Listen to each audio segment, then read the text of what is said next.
Hello guys, I hope you all are fine.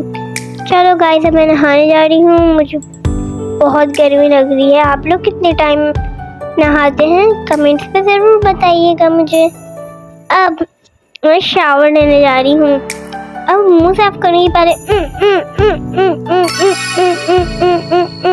ये मुंह साफ हो गया।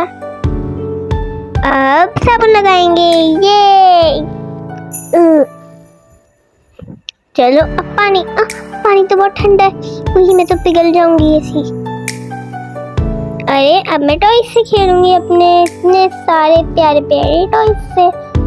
अब मैं आप सब पे पानी फेंकूंगी इस गन से। अब देखती हूँ स्टार्स,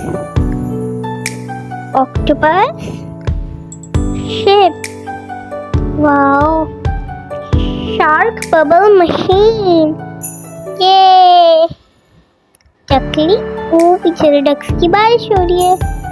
चलो अब पे स्टार्स, वाओ। चलो अब मैं जा रही हूँ। चलो बहुत नहा लिया, बहुत ज्यादा खेल। चलो अब बहुत नहा लिया, बहुत बातें हो गई। अब मैं जाऊंगी आगे। अब क्या करूँ मैं? एक कॉइन मिला मुझे, वाओ। अब देखती हूँ इसमें क्या है। वाओ, हेयर कैचर, मतलब कितनी प्यारी लग रही हूँ इसमें। Wow, I love it. चलो अब आगे चलते हैं। अब देखती हूँ आगे क्या करेंगे। क्या करूँ क्या करूँ? तीन गिफ्ट पर मुझे बॉल चाहिए, वो निकल ही नहीं रही है। अब क्या करूँ मैं? चलें गाइस, बाय।